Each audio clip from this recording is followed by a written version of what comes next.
Hey guys, what's going on? It's Epic Nick 100, and today I have the final Captain America Civil War set for you guys today. So today I have the Crossbones Hazard Heist. It has a set number of 76050, 179 pieces, and it retails for $19.99. You get 2 vehicles and 3 really good figures. Honestly, I would still kind of recommend this set because you get Crossbones for the first time, and you get the MCU version of Falcon. We haven't gotten a Falcon since 2014, and we get a Black... We already have, like... What, this is like the 3rd set that Black Widow comes in? And then we get Crossbones for the first time. So, I think it's definitely really good for 20 bucks. So, I don't think you can really go wrong.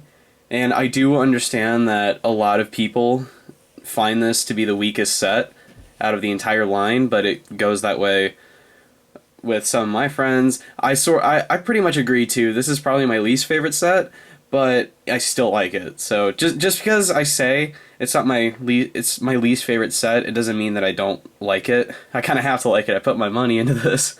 So aside from that though, I'm gonna stop blabbling and get straight into the review. Alright, so for the first figure in this set, we have the Falcon. Now, the Falcon is really cool, except for one thing. That.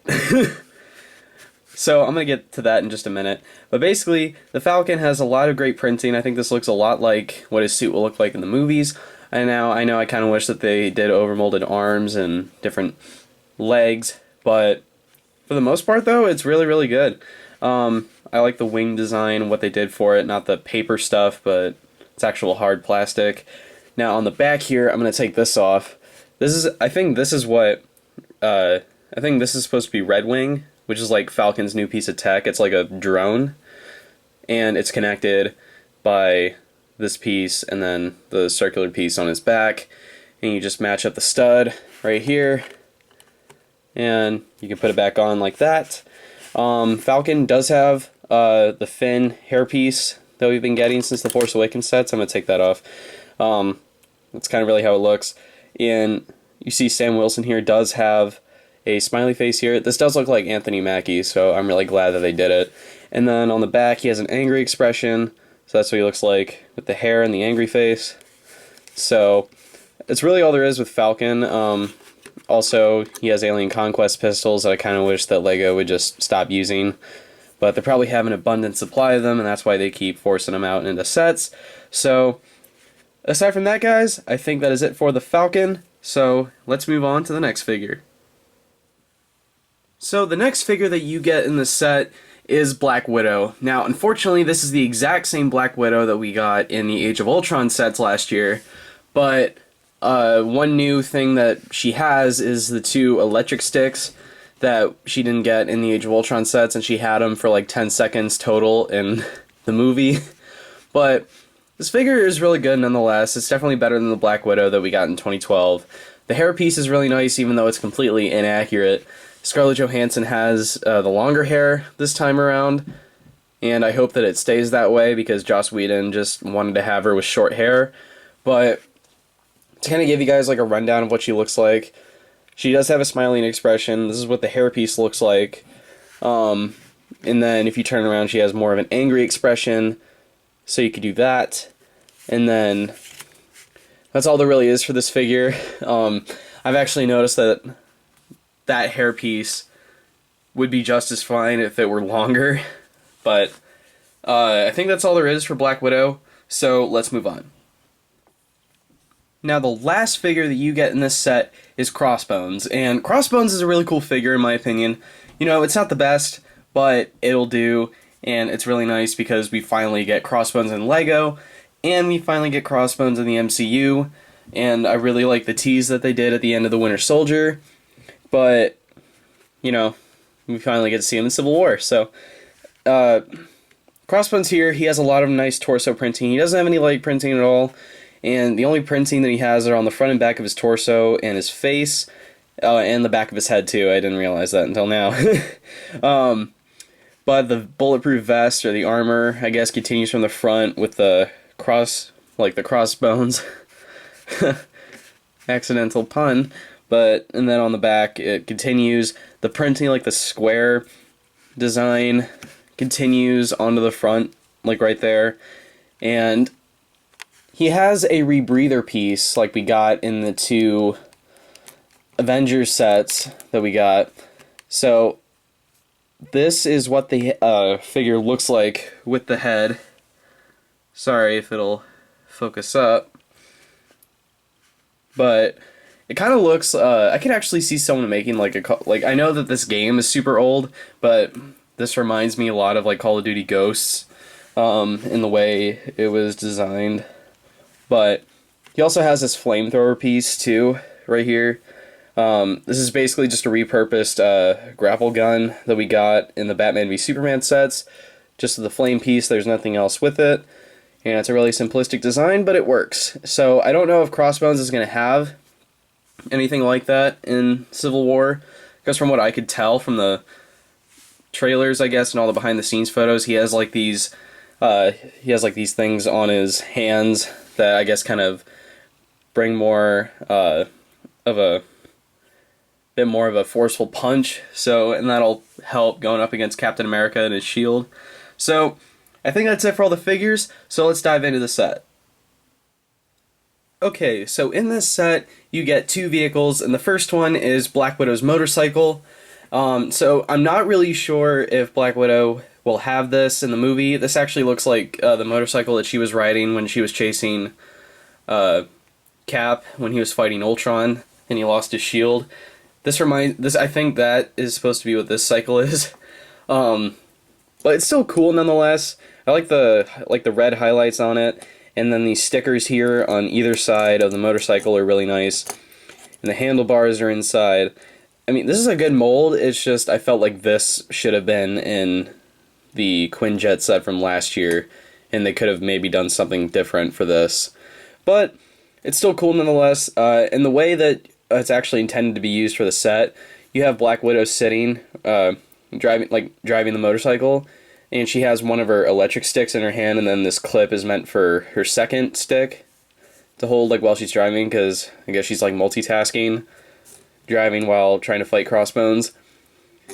But that's all there really is for the motorcycle, so let's move on to the next vehicle. So this is the next vehicle that you get in the set, and it is Crossbones Truck. Now, Crossbones Truck has a lot of stickers on it, and it has a nice like black and orange and brown color scheme going. I highly doubt that Crossbones will have a vehicle like this in the movie. It'll probably be something a bit more real looking, I guess, and not so much of Crossbones themed, because we've sort of seen a shot of this in the trailer of like a bunch of his thugs coming out of like a big truck, but it doesn't look anything like this. So, and something else about this truck is that it actually reminds me of the Avengers 4x4 that we got last year with Hawkeye and Thor. But, you know, it's not bad. It's kind of fun. I can see why kids would like it. And it's a car so it can move, and a cool little theme it has going on with the wheels. It's like mismatching here, and then mismatching here. It's pretty nice. There is 1, 2, 3, 4 stickers right here on the front. These 2 metal plates. There's a slight scratch on this orange tile, and then the Crossbones symbol on this other tile. I don't know why Crossbones has an extra gun right here, but it's just connected by this clip. And there is a spot for Crossbones or any other minifigure to drive it. And up here at the top, there are 2 stickers, I think. No, there's only 1. This is the only sticker on the set. And then there's 2 stud shooters up here. But you guys know how stud shooters work. I'm not going to use them. And we have another sticker here. And there's none on the other side. But basically, what the main playability function of this set is, you can see these 2 crates. They have the danger, like hazardous chemicals or something like that. And it kind of has like these 2 canisters. What you're supposed to do is with this piece here, you're supposed to push it, and you kind of have to hold it. That's supposed to bust off, and this splits in 2, and inside is a chemical case. Excuse me. But this is kind of what it looks like here. There's not really much to it. It's just the same hazardous chemicals sign, and there's like nothing here, so you can slide the case back in and then put them together as one. and then you can put it back easily on the truck because there are a couple studs where you can put it. So that's really all there is for the set itself. So let's move on to the instruction manuals, comic book, the box, and then we will wrap up this video. So the instruction manual is just one instruction booklet, and it's a really simplistic build, nothing too crazy. It has a 53-page build, and then it goes over the playability functions that I just showed you, and then the piece count, then the promo for all the Civil War sets, and as of now, I've got them all reviewed, and I'm going to be reviewing the Batman Gotham City Cycle Chase set next, so please stay tuned for that, because I really like that set, and it would mean a lot to me if you guys would watch that as well. And then on the back here is another Lego Marvel's Avengers. Played it, great game. Then we have a Lego Club advertisement, and then another Lego promo. And then the comic book, you guys know how I do these. I don't really like to spend too much time on it, but like always, if you guys just want to pause the video on every individual page, not really much to it at all. Just kind of going over some pretty rushed scenes, I bet, that are going to happen in the movie. And then the minifigure checklist. So I have all of these now, which is really nice. So I highly recommend that you guys go out and get these sets if you guys are excited for Captain America Civil War, and if you guys are just Lego Marvel collectors. So I think that's it for the instruction manual of the comic book, so let's move on to the box. Okay, so the box for this set is really small. It's about your average $20 Lego set size box. It has a little action sequence going on between Falcon, Black Widow, and Crossbones, and then you see all the minifigures that you get in this set, and then up here at the top you see another little fight scene between the three of them, and you have Black Widow sporting the actual size reference, and nothing on the side. And then on the back, it's kind of an extension of the same battle sequence on the front, and it shows you all the playability functions that I went over in this review, the Captain America Civil War promo, and then the little Lego Civil War down on the bottom, and then nothing else on this side. So I think that is it for the box, so let's finally wrap up this review. Alrighty everyone, thank you guys for watching this video. Like it. Subscribe to my channel if you haven't already. Follow me on Twitter and Instagram. Links are down in the descriptions below as always. And let me know down in the comments which one of the Civil War sets is your favorite. Honestly, for me, it will obviously be the superhero airport battle. But this set, that doesn't mean that I don't like this set. Like I've said earlier, it is definitely the weakest set. And I know a lot of you feel the same way about it, but honestly, I think you won't regret buying it if you do. So, again, thank you guys for watching, and until the next video, I'll see you guys later. Bye!